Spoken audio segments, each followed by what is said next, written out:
Félida, uma histérica histórica.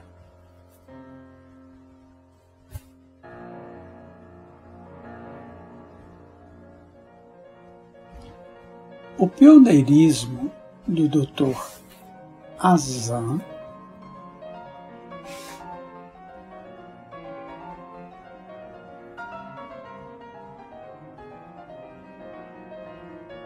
citação obrigatória em todos os estudos acerca da personalidade múltipla, o livro do Dr. Azan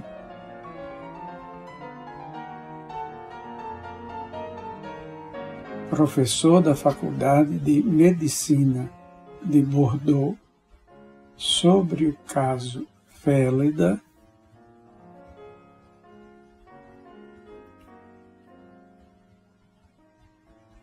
foi publicado em 1887, ungido com prefácio consagrador do eminente Dr. Charcot, datado de 1º de janeiro daquele mesmo ano. Tinha de estar necessariamente emoldurado pela doutrina da histeria, então, nos seus dias de glória. Como lembra Charcot, o hipnotismo acabava de conquistar seu espaço na ciência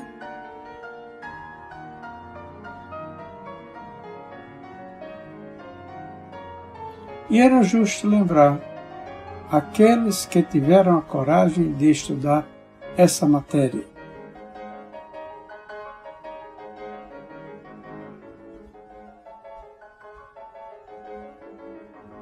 Ao tempo em que ela se encontrava sob a pressão de universal reprovação.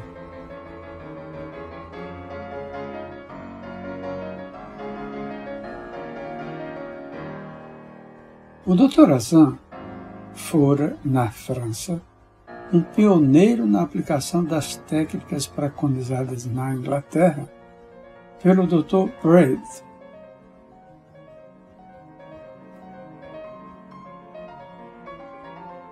que resgataram o magnetismo das brumas do ocultismo, dando-lhe novo rótulo e título de cidadania perante a comunidade acadêmica.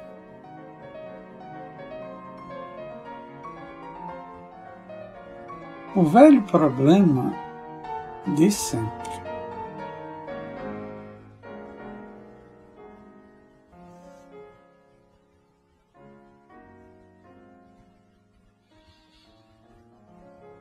Ao enfatizar a coragem do Dr. Azan, Charcot observa que, em lugar dele, muitos médicos teriam deixado passar a oportunidade.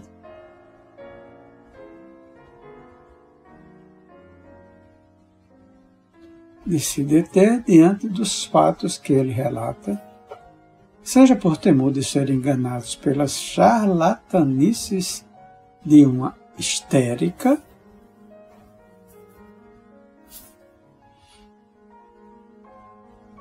seja pelo receio de comprometerem sua reputação com estudos desacreditados,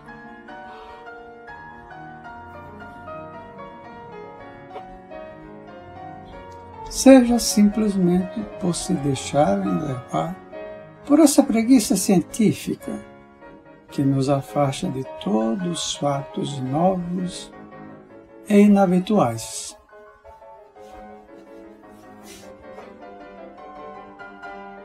O texto do Dr. Charcot continua atual, mais de um século após escrito.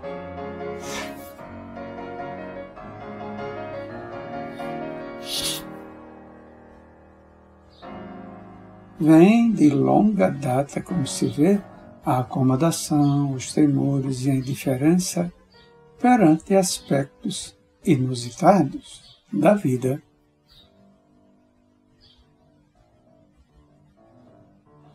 Ao escrever esse prefácio, o Dr. Charcot estava no auge de sua glória.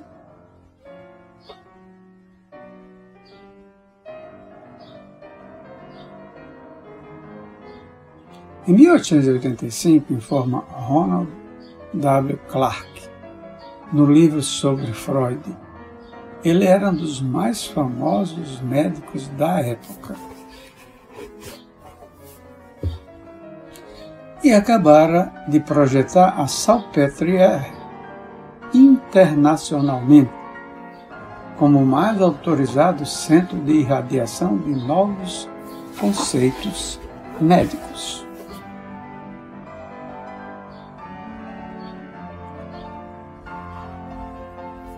Não é de admirar-se, pois, o tom algo condescendente com o Dr. Azan,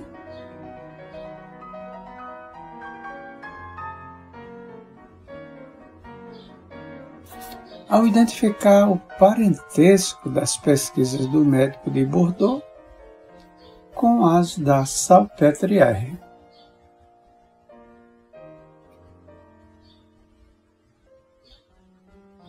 E convidar nosso eminente colega a partilhar do sucesso da obra para a qual ele contribuiu.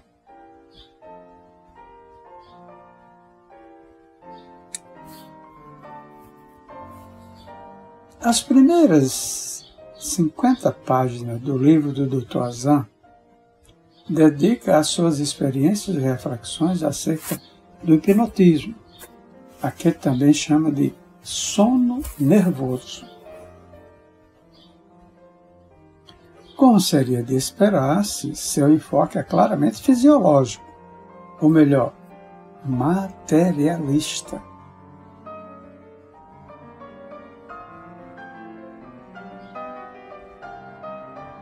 Segundo o qual, o objeto de seus estudos são as funções cerebrais.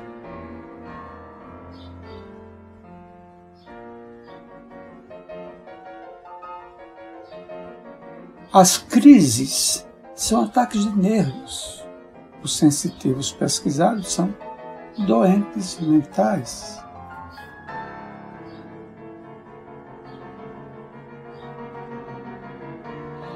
A amnésia parcial ou total sobre certos eventos é devida a uma impressão insuficiente sobre o cérebro.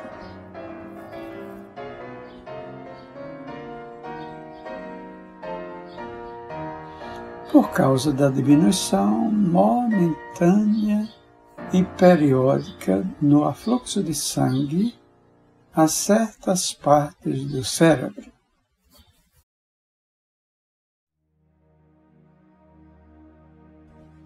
Quanto à histeria, seus conceitos são os de Charcot, junto de quem trabalhou por algum tempo como assistente.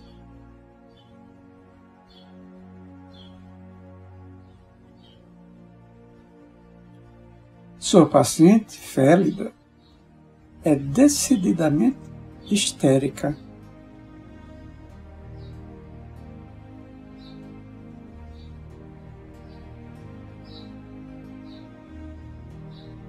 Sua saúde geral, escreve a página 146, é deplorável, dado que ela sofre de todos os males que a histeria confirmada traz consigo.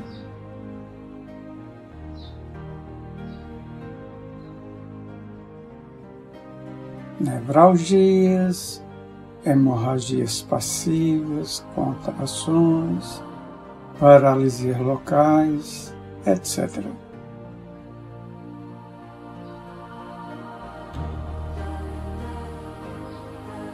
Não se observam à vontade fenômenos histéricos de grande raridade. Nela se observam à vontade fenômenos histéricos de grande raridade.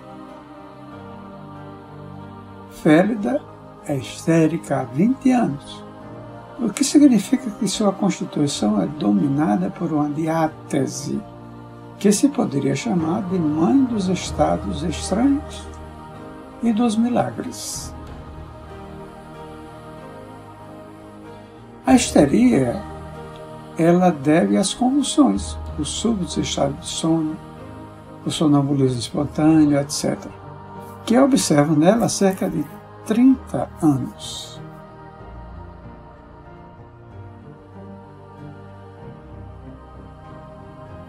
De todas as neuroses, escreve mais adiante a página 268, a histeria é sem dúvida a que provoca as mais frequentes atenções da personalidade. Ela domina a patologia da mulher. A histeria é, a seu ver, a diátese dominante nas pessoas que se apresentam esses fenômenos singulares. São considerados fenômenos singulares pelo Dr. Azan os de personalidade dupla ou múltipla, alucinações visuais ou auditivas,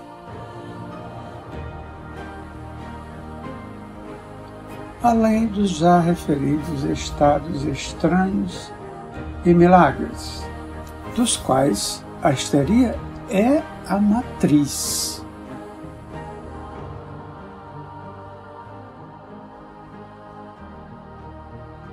Nada de espíritos ou fantasmas, cujos relatos, examinados em profundidade, não passariam, segundo o Dr. Azan, de alucinações, sonhos penosos e doentios.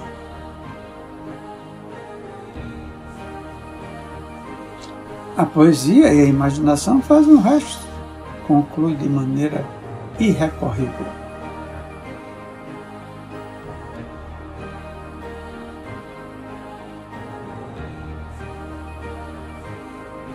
Ao publicar seu livro em 1887, o Dr. Azan vinha acompanhando o caso Félida há 29 anos, desde 1858.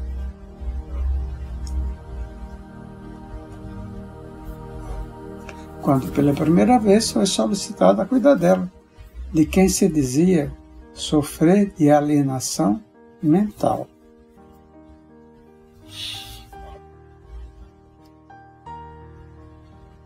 A jovem apresentava fenômenos singulares de catalepsia espontânea, anestesia, hiperestesia,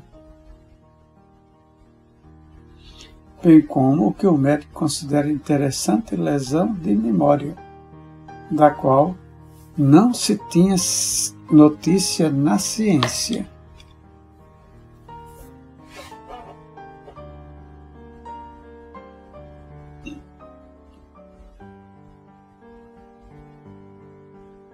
Perfil do caso.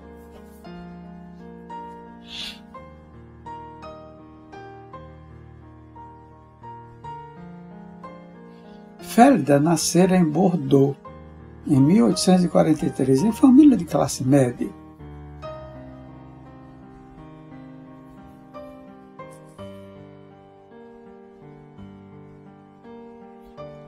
Seu pai fora oficial de marinha mercante, mas ela criou-se com grandes dificuldades.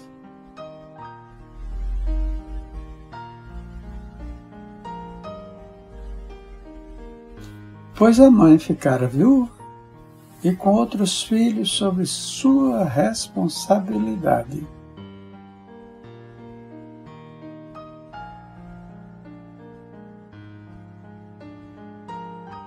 Aos 13 anos, já se manifestavam em Félida sintomas de nascente histeria, variados acidentes nervosos,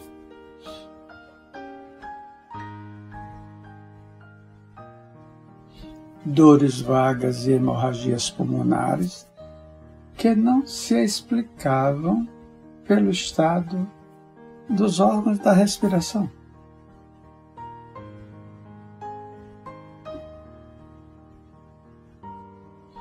Sem causa conhecida, às vezes sob o impacto de uma emoção, Félida sentia dor nas têmporas e mergulhava em profunda prostração semelhante ao sono.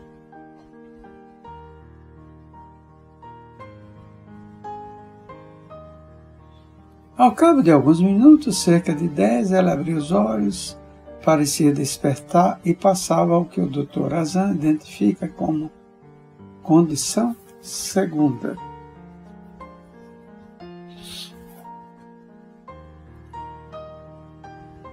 decorridas 1 hora ou 2, após novo estado de prostração e sonolência, retornava ao seu estado natural.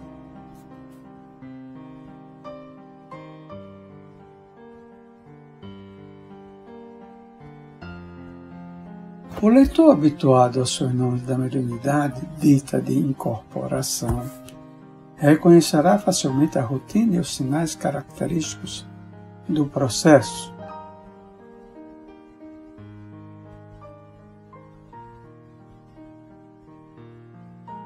O estado de sonolência, precedido ou não da pressão nas têmporas, o abandono da cabeça que pende sobre o peito por alguns instantes,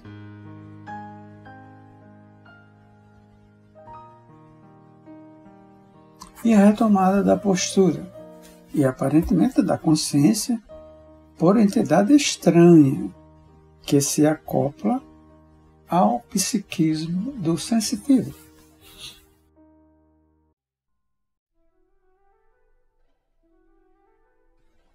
A pessoa que desperta após as manifestações iniciais de prostração e reergue a cabeça que tombara sobre o peito, não é mais félida.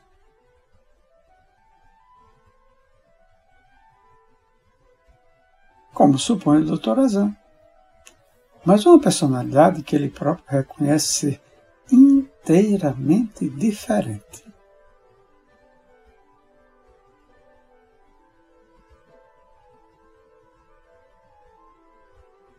Ela levanta a cabeça e, abrindo os olhos, saúda sorridente as pessoas à sua volta, como se acabasse de chegar.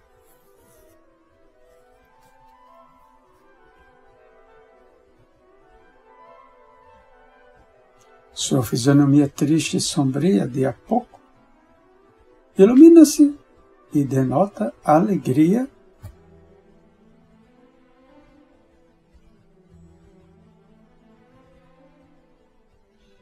A palavra é breve e ela continua cantarolando o trabalho de agulha que em estado anterior havia começado.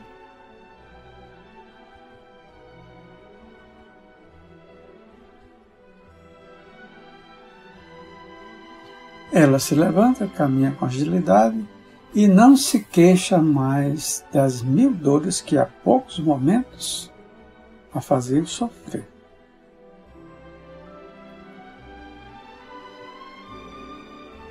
Abandona as tarefas habituais do lar, sai, circula pela cidade, faz visitas, empenha-se em algum trabalho.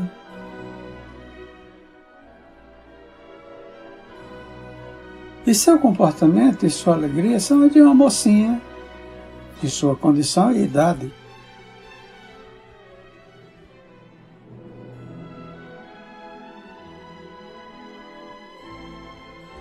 Seu caráter, contudo, mudou radicalmente. De triste, ela se tornou alegre.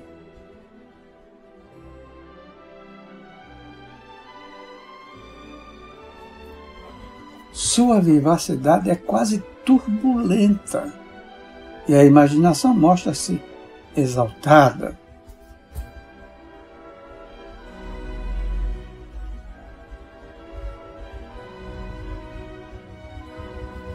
Pelo menor motivo, ela se entrega à tristeza ou à alegria.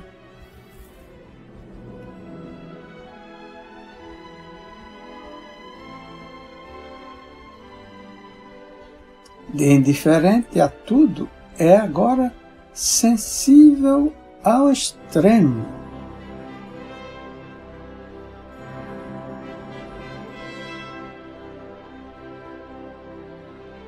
Nada falta dizer para se evidenciar a presença de outra pessoa inteiramente diferente, na posse do corpo de Félida.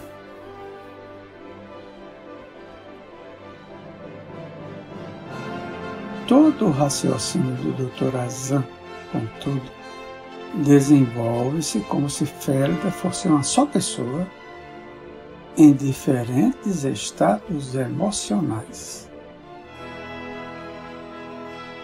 Daí atribuir a lapsos de memória as mudanças de personalidade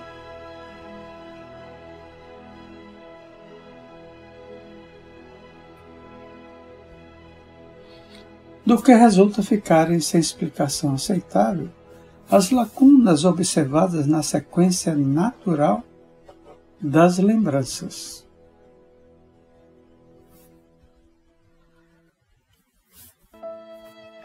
Na condição segunda, por exemplo, ela se lembra perfeitamente de tudo o que se passou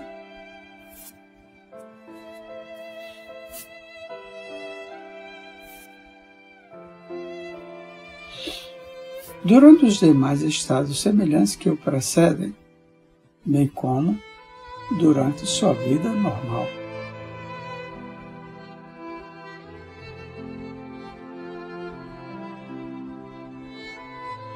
Em outras palavras, Félida não se lembra, no estado normal, de nada que se passa com ela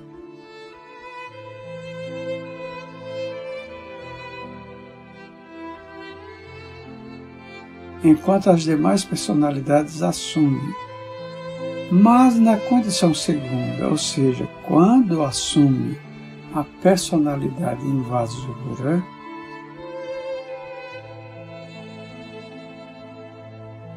esta sabe de tudo quanto se passa, tanto com Félida como com as demais personalidades eventuais.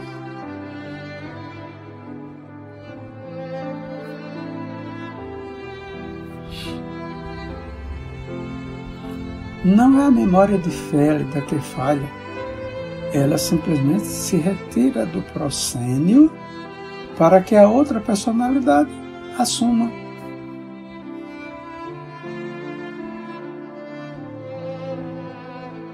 Cada uma dessas entidades tem a sua memória específica e pessoal.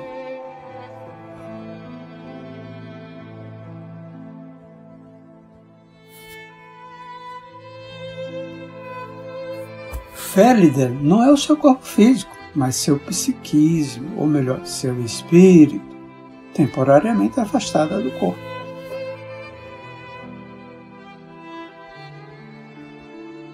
Permanece em algum lugar ou dimensão da qual retorna sem consciência do que se passou.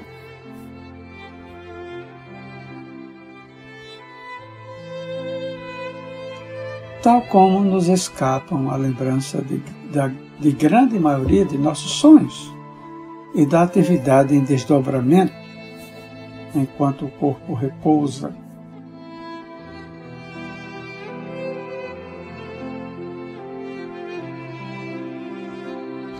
Observa ainda o Dr. Azan que, interrogado a respeito, qualquer que seja a personalidade manifestada em Félida,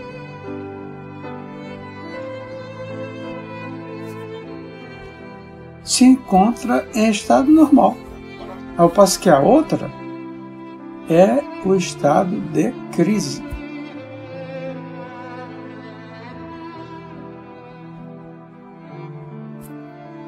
Em verdade, ambas estão em estado normal. São apenas personalidades autônomas, cada uma dentro de sua normalidade. Uma Félida, dona do corpo, outras que, sem ter sido mencionado qualquer nome, pelo qual pudessem ser identificadas,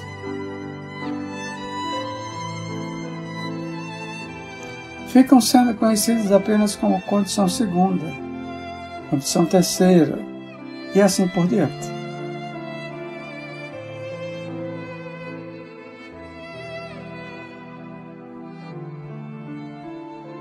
Em casos mais recentes, Hawksworth, Sibyl, Eve, Milligan, as personalidades se apresentam com nomes e até sobrenomes arranjados ou até admissivelmente seus mesmos, de outras vivências.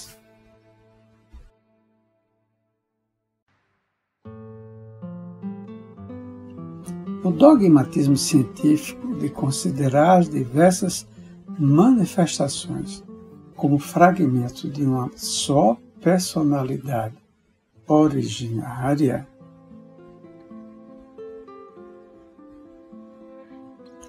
tem criado bloqueios ainda não superados ao melhor entendimento da questão,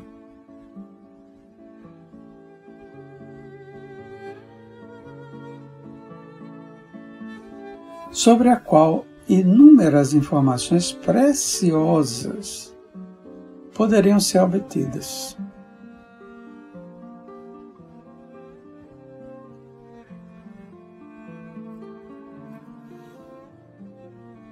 As personalidades ditas secundárias se dizem, por exemplo, seres autônomos.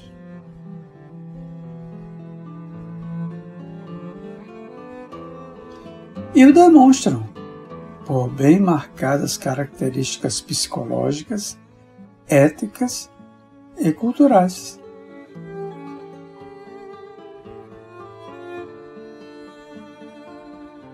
Nada impede a exploração em amplitude e profundidade de tais aspectos, ainda que a partir de hipóteses exploratórias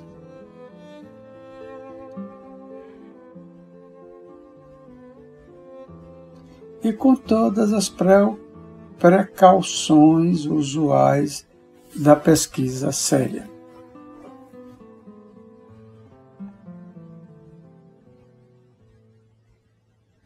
Vimos com o Dr. Whitlam uma de tais personalidades perfeitamente identificada como Emily Julia Steve.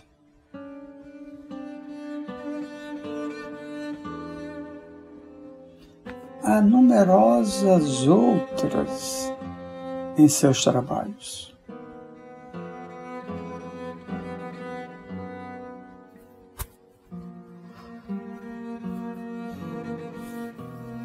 No caso Lurancy, a personalidade secundária ou condição segunda identifica-se como a falecida Mary Rolfe e é reconhecida pelos parentes e amigos, dado que ninguém poderia ter todas as suas lembranças, tendências, características e traços de personalidade.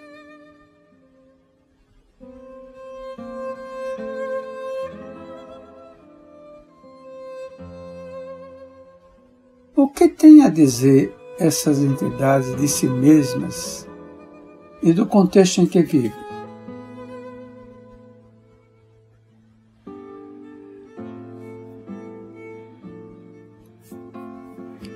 O que fazem quando não estão manifestadas através do corpo da pessoa afetada?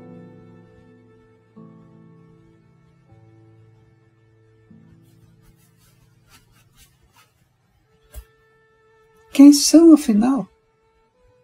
Por que estão ali e fazendo o quê? Com que finalidade?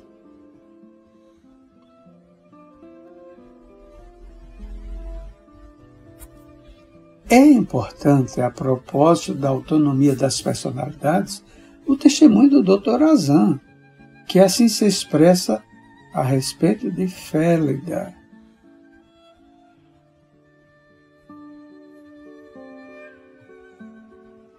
Tanto na sua existência normal como na outra, suas faculdades intelectuais e mentais, se bem que diferentes,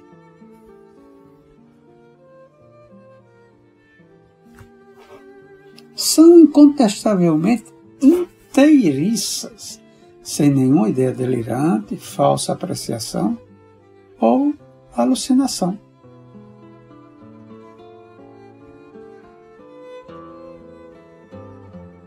Félida é outra. É estudo.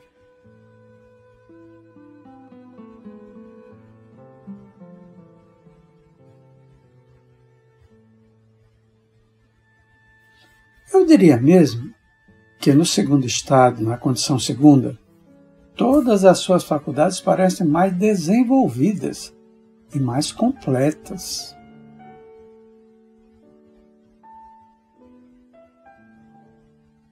Até mesmo a dor física deixa de incomodar quando a personalidade secundária está no comando da situação.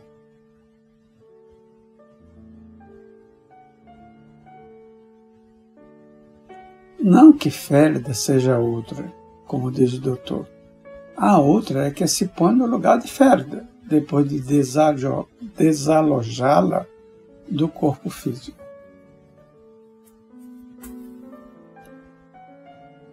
O Dr. Azan reconhece até que se trata de personalidade bem superior à de Félida no seu estado dito normal. Durante certo período, em 1858, a personalidade secundária manifestava-se ficar no controle por 3 ou 4 horas diariamente.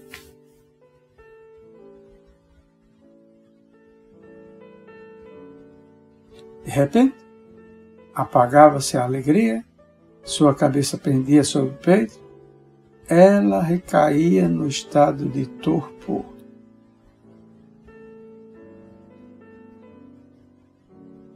Alguns minutos se passavam e eis que ela abre os olhos de volta à sua existência habitual.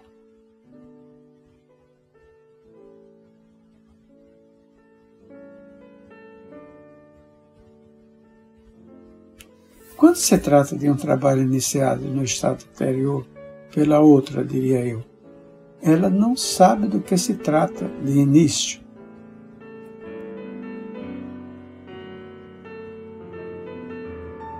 E precisa esforçar-se por compreendê-la e dar-lhe continuidade.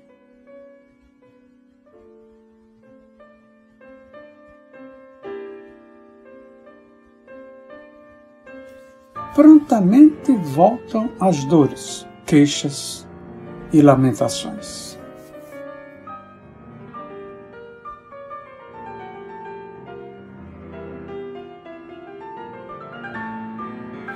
Em lugar da alegria espontânea e comunicativa da outra, Félida de nada se lembra do que passou naquelas 2 ou 3 horas em que esteve ausente do corpo físico.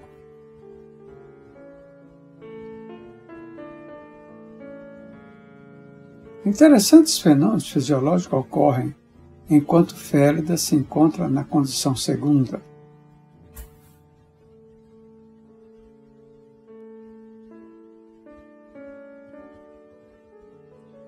O que leva o Dr. Azan a supor consolidado seu diagnóstico de histeria.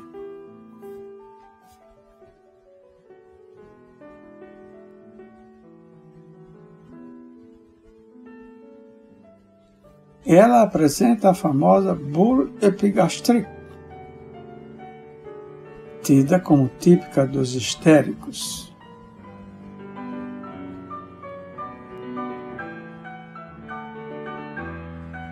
Enquanto a sensibilidade tátil sofre alterações importantes, dado que vários pontos do seu corpo físico se mostram anestesiados, tanto quanto anulado seu paladar.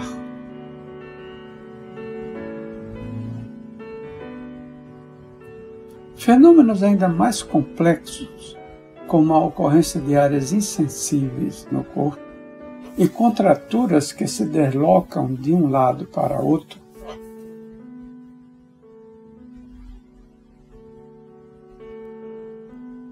ou de um membro para outro, foram observados em Luís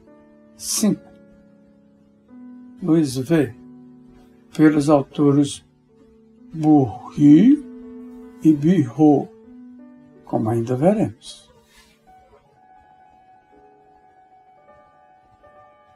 Já poderíamos ter aprendido bem mais com essas manifestações se estivessem sendo feitas as perguntas corretas, como lembra o Dr.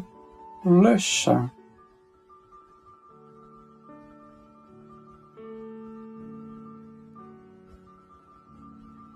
condomínio espiritual.